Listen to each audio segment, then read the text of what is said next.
Hey, Tamara, let's do something this weekend. Oh, hi, Ian. You don't have any work this weekend, do you? We haven't gone out on a date since last month. I really miss you. Don't worry about money either. I'll pay for everything. My treat. Well, gee, Ian. That sure is a wonderful offer, and I would love to take you up on it. But unfortunately, a friend invited me to go on vacation this weekend, so yeah. What? A vacation? That's news to me. You haven't said anything about that until right now. Yeah, they just messaged me about an hour ago and invited me. Oh, well, okay. I hope you have fun, but man, that was really short notice about the vacation, huh? Your friend is lucky you were off from work. Someone else was planning to go along, but that person had something come up last minute. And since they already have the tickets and everything, I got invited instead. Ah, I see. So, yeah. I know you're my boyfriend and all, and I really appreciate the invitation, but since my friend talked to me first, I'm gonna go with them. Sorry, we'll hang out another time. Nah, don't be sorry. Thing is, though, there's something I've been wanting to talk to you about for a while. So, do you think we could meet up sometime before this weekend? We can meet up after you get out of work. Just let me know what your schedule is and I'll make it work for me. Can't you just tell me by text?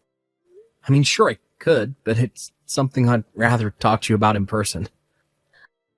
Oh, okay.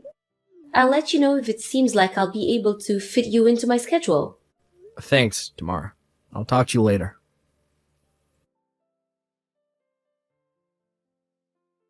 Hey, Ian, do you have a minute? Hey, Tamara. You want to talk about when we can meet up, right? I'm really looking forward to seeing you. Kinda. I guess it's not totally unrelated. Well, to be more specific, I don't think I'll have any reason to meet up with you anymore. So I'll go ahead and say everything I have left to say to you right here. What? You almost sound like you're gonna break up with me. Well, the truth is, I'm pregnant with your brother's baby. What? My brother's baby? You mean my younger brother, Jordan? Well, duh. You don't have any brothers, do you? No, I guess I don't. Okay, then I'm not sure why you're so confused about it. Yeah, it's Jordan's baby. Are you out of your mind? Jordan's only 19. He's young enough to be your little brother. I mean, he is my little brother. I know, right? That's what makes it so awesome. Awesome. You mean awful? I mean, it's not like we were trying to get pregnant or anything, so that was kind of unplanned. But it just felt so good doing it with a young stud that I kept doing it over and over again. And, well, then I got pregnant. I would appreciate you holding back any unnecessary details about you sleeping with my little brother. Sorry, I just can't help myself. So yeah, like I was saying, even if I wasn't expecting to get pregnant, this means I get to marry your super hot younger brother. So I'm actually pretty happy about it. Jordan loves me, and that's all that matters. So I don't care about his age or his relationship with you. When did this happen? How did this happen? Our house is like a 3-hour drive from you. Are you kidding? You didn't know? Jordan enrolled in a college with a campus downtown. He's living on his own in an apartment just a little ways away from me. Wait, really? I never heard about that. Whoa, I guess Jordan and your parents weren't kidding. What? You've even met my parents? Yeah, isn't it great? You never once took me to your house or introduced me to your parents, did you? Yeah, and I've told you the reason for that a million times before now. My parents treated me like a red-headed stepchild. They gave Jordan everything he wanted and left me with nothing but scraps. You ever hear about hand-me-downs? Well, I got hand-me-ups. I was waiting all through high school for the day I'd finally graduate and be able to leave that family far, far behind me. I haven't gone back home a single time since that day I started college. That's why I never took you to meet them. I didn't want to see them, much less introduce my girlfriend to them. Yeah, I know. That's what you always told me. But I started to think, is it really fair to base my opinion of them on your one-sided version of the story? It seemed too unbelievable to be true. So about 6 months ago, I figured out what your address was and went to meet them by myself. You what? I found your home phone number in your phone's contact list, so I called them up and arranged for a time where I could meet them. Then I waited until a weekend when you were busy, drove up there by myself and introduced myself. I got there pretty late, and it was a long drive back, so they told me I could stay the night. What the? It just so happened that Jordan was visiting his parents that weekend, and that night was the first time we were together. What is the matter with you? I told you time after time how awful they treated me, and after all that you just go by yourself. And not just that, you... with my little brother. Yeah, and you know what I found out? They're not nearly as bad as you made them out to be. Well, I'm sure they put on the best act of their lives. And you know what else I found out? It was you who was the bad guy, not them. You gotta be kidding me. You broke into Jordan's room and stole the money he had saved up at his job during high school. You stole Jordan's girlfriends away from him. You never listened to anything your parents told you. You were just a complete and total brat. I don't believe what I'm hearing. That's what Jordan did to me. He stole my money and my girlfriend's. I was the one who worked hard to make something of myself. Look, Ian, it's your word against theirs. And all three of them told me the exact same story. So if you ask me, what they say is way more credible than what you say. It's 3 versus 1, Ian. So logically, the only conclusion I can reach is that they're telling the truth and you're lying. It may be 3 versus 1, but all 3 of them are lying. Whatever. So anyway, you remember me telling you I was going on vacation this weekend? Well, the truth is that I was actually going to your parents' house with Jordan so we could announce our pregnancy to them. You're a real piece of work.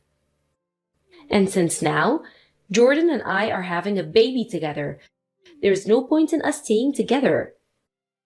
You would only get in the way. So this is goodbye, Ian. I see. If you're pregnant, then yeah, I guess you're right. Obviously I'm right. I'm so happy that I can finally be together with Jordan. Well, if that's all you gotta say, then I guess we can end this right here. Goodbye, Tamara. So long, Ian. I'm gonna have a great life with Jordan. Just do me one last favor and give Jordan and my parents a message for me. I'm cutting them out of my life. I don't ever want to see or hear from any of them ever again. Good grief, Ian. Don't you think this is the perfect opportunity for you to reflect on your mistakes and reunite with your family? You're such a child. Reunite with them? I'd rather die. Whoa, I had no idea you were such a stubborn brat, Ian. I thought you were better than that.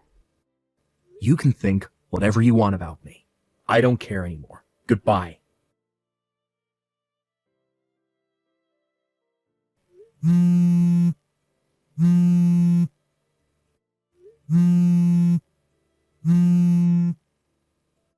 Ian, you've got to help me. Tamara, what the hell do you want? Don't talk to me like that. I'm in a major crisis over here. Not that I care. What's the problem? What do you mean what's the problem? You, of all people, should know. Your mother is an absolute monster. She's treating me like a red-headed stepchild. Don't laugh at me. This is serious. You have to help me. Nah, I think I'll pass. I tried to warn you, but you ignored me and dove headfirst into that family. If you want help, why don't you ask your darling husband, Jordan?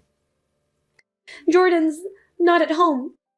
He has college classes to attend, so he's still going to be back in the city. Really? We did get legally married without a ceremony, since I was pregnant and all. But I couldn't just force Jordan to drop out of college to take care of me. That wouldn't be fair to him.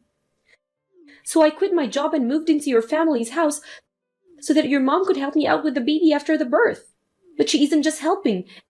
It's more like kidnapping. She took the baby away from me and won't let me see him. Your dad stares at me a bunch of the time. It's super unnerving. Jordan's the only one who I could talk to about all of this.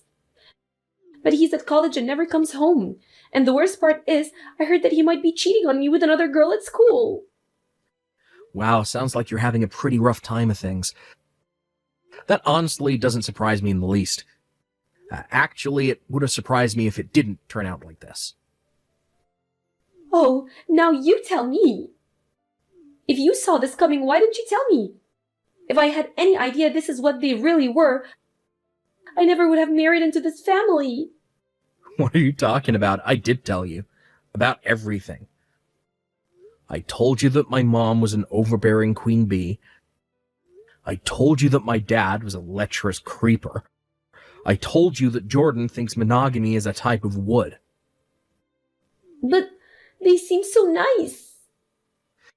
The vile creature Jordan turned out to be is a direct product of being raised by my overbearing queen bee mother and lecherous creeper father. And I told you about all of this time after time. But you decided not to heed my warnings, met with my family behind my back. And after meeting them just one time, you immediately decided that I must be the one who was lying, and they were actually all super nice people.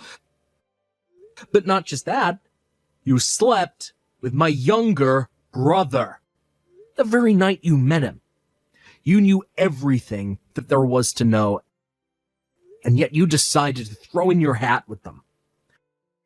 I've already cut off all contact with them, and I don't consider them to be my family anymore. So nothing they do to you is my problem. How can you be so cold? I get it now. You were right. You were right all along, Ian. So please, can't we get back together? I'll be the best wife you could possibly dream of having. And what about your kid? I'll figure out some way to take him back from your mother and get out of here so we can raise him together. I'll let you be his dad. You'll let me, huh? Yeah, he's already your nephew, right? That's pretty close to being your son. And since he's the biological son of your beloved wife, I know you'll have no problem loving him like he was your own. We'll have a wonderful life together, just the three of us. No, never, not on your life. Just give it a chance. You'll come to like our life together, I know it. Life with a rusty nail being constantly driven into my brain would be preferable to life with you. You've got to do something. Will you at least come down here and take me away from here? All I need is a ride. Is that too much to ask? Yeah, it actually is. But why? Because I'm not in the country. You're not? Then where are you? Not in the country. I got transferred to an overseas branch for my company with a promise of a major promotion. And I'm looking at getting my permanent residency visa as soon as possible. That's wonderful for you. But why didn't you tell me about that? I was trying to tell you about it right before you broke up with me, so I never even had the chance. Oh, wait, now that I think about it, you were saying that you had something important that you wanted to talk to me about in person. Was that it? Yep. My company was talking about the possibility of the transfer at the time, and I told them that before I gave them a definitive answer, I wanted to talk to my girlfriend, you. and that's why I wanted you to set aside some time to talk to me in person. But then I found out that you had betrayed me in the worst way imaginable, so I no longer needed your input. Whoa, so that's what's going on? If I had only talked with you openly back then, maybe I'd be over there right now, standing by your side. Are you kidding me? The very second I found out you're pregnant with Jordan's child, I'd have kicked you to the curb in an instant. Really? Yeah, really. Well then, now that all of that's all been said, I think it should be perfectly clear why I will never help you. I wouldn't even help you if I was living across the street, much less across the globe. You're so cruel. Also, I'm going to get rid of this phone soon since I now have a plan with a local carrier over here. So there will no longer be any way for you to contact me ever again. Ian, please. So this is goodbye, Tamara. Forever.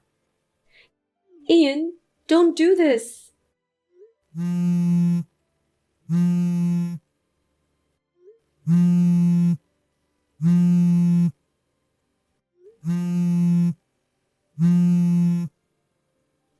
Ian. I heard about what happened after that from my other relatives. My family found out that Tamara had contacted me and they took away her phone. Jordan came home to visit a short while later while on break from his classes. And since Tamara really could just not help herself, about a month after that, she found out she was pregnant with her second child. Pregnant again and unable to run away on her own, Tamara tried going to her parents for help. But it would seem that being easily fooled by bad actors runs in the family. Because when her parents met my parents, they had a grand old time and left reassured that their daughter was in good hands. And then, sometime later, it was Jordan's turn to cause trouble. He started stalking one of his female professors who spurned his advances, got criminally charged for it, sued, and kicked out of the school. The impacts of this didn't just stop with Jordan. In order to pay off the lawsuit and his legal bills, my parents had to sell their house. That was barely enough to cover it, so, left homeless and impoverished, they had no choice but to put their kids into foster care. I'd think that at this point, Tamara could just divorce Jordan and save herself a world of trouble. But for whatever reason, she doesn't seem to be making any efforts to do so.